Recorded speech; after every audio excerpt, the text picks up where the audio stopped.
Hello and welcome. This is a recording to discuss and get you started with the instructions for adding your clinical documents to your verified credentials account. Before you can follow these instructions, it's important that you have your verified credentials login information. You should have this from completing your background check upon admission or from your acceptance letter. Once you have your login information, you can follow along with this video, or you can review the video and then follow along in your account. The next thing that you will need besides your login information is the session code that was given or provided to you for the requirement set. This is a group of letters and numbers that you will need to enter into your verified credentials login information. The third thing that you will need is a payment form.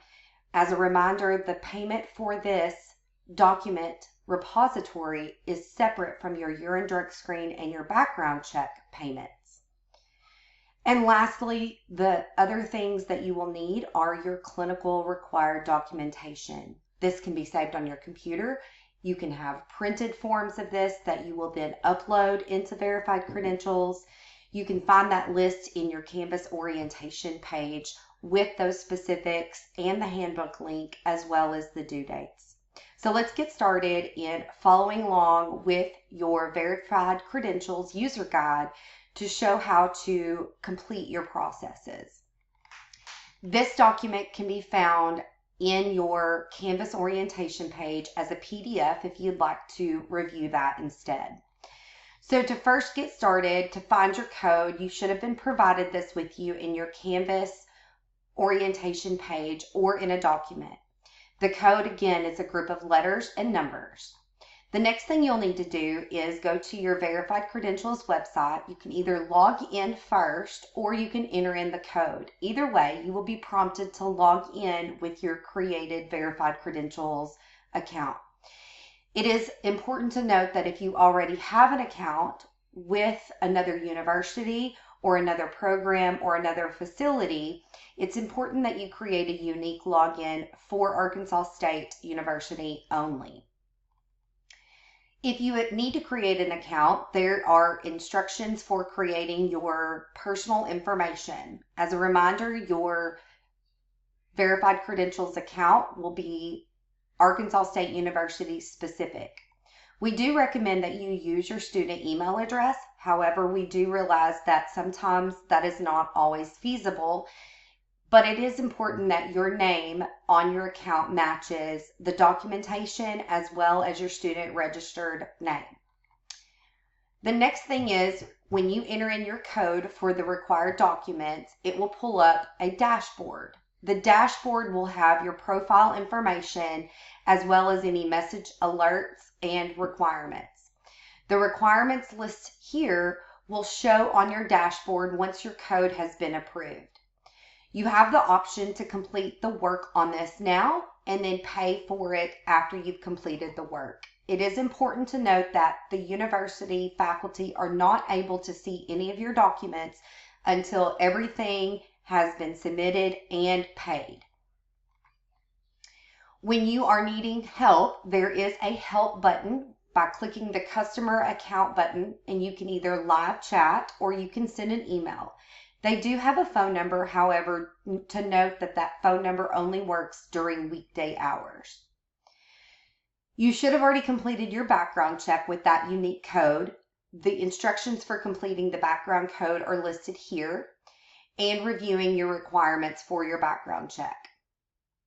It is important to note that when you are following along with your requirement set, such as your documentation, like your vaccinations, your physical exam, and your liability insurance, that you are following along with the guidelines that are set by your orientation, the School of Nursing Handbook, and your qualified first requirements. It will have specific details on requirements that will be due. It's also important to note there may be some differences between your verified credentials account and your licensing requirements. For example, if you are already a healthcare worker, such as an LPN, LVN, or if you are a CNA or a tech at a healthcare facility, we do accept TB mask fitting from those facilities. In Qualified First, the instructions will show that it has to be through a specific company. This is incorrect. If you need guidance or have questions about that, be sure that you're emailing your school's specific faculty contact. To complete any forms and notices, you may have to sign digitally, and ensuring that your signature is readable and legible.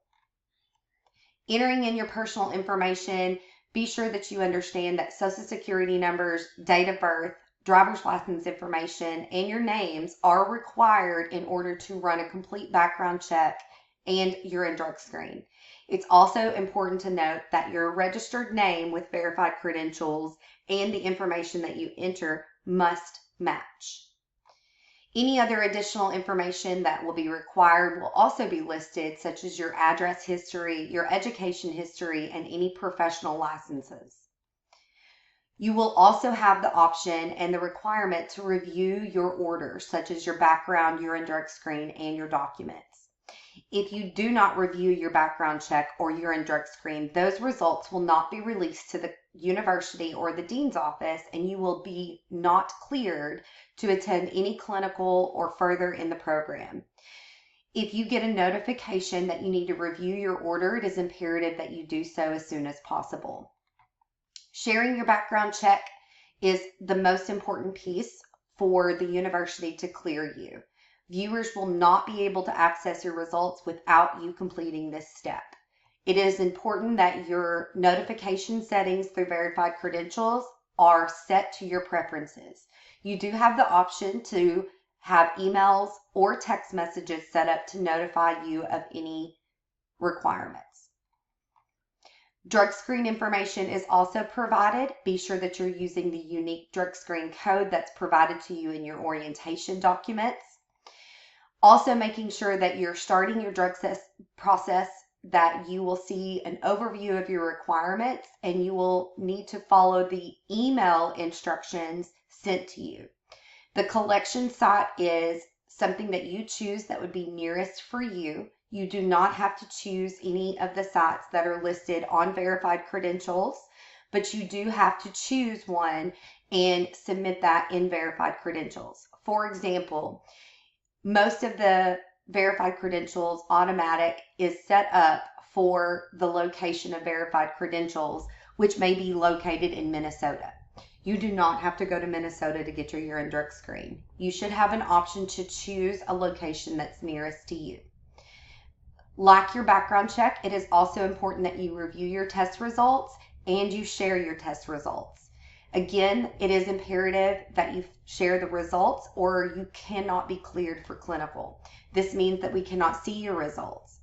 Only the dean's office of the School of Nursing have these results and are viewable. Faculty, clinical adjuncts, other students, and other faculty cannot view your results. A note about your urine drug screen.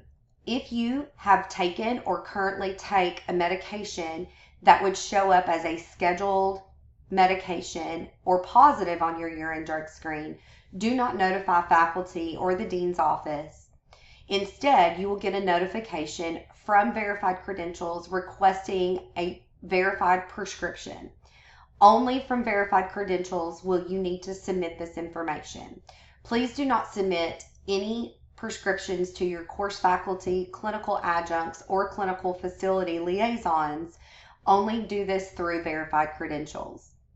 If you test positive for a urine drug screen, the dean's office may contact you with further information. Again, just to note that you must share your test results in order for you to be cleared. The most important piece that is the most confusing for students is your additional requirements. These are your documentations that are required for the School of Nursing accreditation process as well as our clinical facilities. These required documents are located in your Canvas orientation shell as well as the School of Nursing handbook. For details regarding the vaccinations, dates, or any other specifics, you can find that in the handbook as well as your orientation page. A great example of this is your vaccination records. When you are starting to submit your vaccination records, if you are missing a vaccination, it is imperative that you complete that by the due date that is listed in your Canvas orientation page. An example of this would be your Tdap vaccination. This is your tetanus, diphtheria, and pertussis. Many of you have had a Tdap as a child. As a reminder, tetanus vaccines are only good for 10 years, and you must have a booster every 10 years. You also must have a Tdap that is an adult version. This means that you must be 12 or older after receiving a Tdap. Many of you may have had a Tdap, but if it is a pediatric Tdap, you will be ineligible to be cleared. Those instructions again can be found in your verified credentials and in your School of Nursing handbook. Another example would be your hepatitis B vaccination. This is a series of 3 vaccination requirements that are done over a period of time. If you have not had the hepatitis B vaccination, it is required, but it is not required for you to complete all 3 of the vaccinations before submitting the documentation. You only have to get the vaccination started. Your requirements will be then tagged as in progress. The reviewers will review your documentation and approve you. If you have completed your vaccination series, it is important that you submit those proof into verified credentials as you obtain them. Another example of a vaccination that is questionable for most students is the COVID-19 vaccine. As of 2025, COVID vaccines are not required at this moment. We all know how this can change over time. If you have chosen or opted to not obtain the COVID-19 vaccination, it is important that you contact your course faculty, your site coordinator, or your chair for further instructions or for further declination documentation. Another example would be the influenza. Influenza vaccines are required by a majority of our clinical facilities. If you have not obtained an influenza vaccine or do not plan to obtain an influenza vaccine, it is important that you contact your lead faculty, your program coordinator, or your chair of your department. Some vaccines may be required for your clinical specific rotations and may not be eligible for declination. This means that if you decline a vaccine that the facility does require, you may be ineligible to attend the clinical location and ineligible to continue in the program. Be sure that you reach out for any clarification regarding this. Another note about another documentation is your verified credentials TB mask fitting. As a reminder, previously stated, if you have a TB mask fitting that is less than a year old that you've obtained from a healthcare facility, you can submit that proof. Ensure that the proof does include your name, the date that you were fitted, the type of fitting was done, the size of your fitting, and the expiration date. If your documentation does not include these things, you can go back to that facility and ask for it, or you may have to obtain an additional fitting. TB mask fittings are required by all clinical facilities and must be completed. A TB skin test is also required. If you have not obtained a TB skin test, you may be required to obtain a 2-step or 2-time TB skin testing. Be sure that you read your School of Nursing handbook and verified credentials requirements to follow this guideline. Another requirement is your CPR BLS. CPR BLS must be approved by the American Heart Association and must include the basic life support for healthcare workers. The lifesaver or the layperson CPR is ineligible for approval. If you need assistance with finding a current CPR instructor, course, or approval location, you can reach out to your faculty, or you can go on the American Heart Association's website to locate a training site. There are additional documentations that may be required that are not located in verified credentials. These may be seen in your Canvas course for orientation or your clinical facility or clinical course specifics. This may include facility orientation. This may include a second or third party website that you may need to complete. You should receive instructions on how to complete those documents. When you are completing your documents, there is an option to reuse existing documents. An example of this is if you've received your vaccination records from a health department and all of them are listed on the health department's document, you can reuse this over and over again. However, if you need to add a new document that may not be listed on that, you can choose Add Document. Documents must be legible, they must be readable, and they must have your complete student registered name. Another note is to identify how verified credentials works. When you submit a document for review in verified credentials, another person that works for verified credentials will approve or incomplete your requirements. They will send a specific note to you on anything that needs to be corrected or changed. Again, your notification settings is what will be important for you to obtain these notifications. When you get the notification, it is important that you complete those requirements as soon as possible. If you are not submitting your documents or completing the requirements by the assigned due date in your clinical orientation course or by your site faculty, you may be ineligible to continue in the program or in the current course. Another note is when you are making a correction, the criteria list will only appear if your school has shared that criteria with verified credentials. You may see a general message that the document must meet the school's requirements. Again, the only document that may not meet the school's requirements that you can be approved for is your TB mask fitting. This must be completed and submitted and can be overridden by your course faculty. Your main profile will show if you have completed your requirements. You will see a notification with a green check mark next to each requirement, such as your background, urine drug screen, and additional documentation. If you do not see those green check marks, it is incomplete, or you may not be meeting the requirements and need to make adjustments. If you're receiving any kind of error document, making sure that your document is in a JPEG, PNG, or PDF format, or to ensure that it is not a browser-approved site.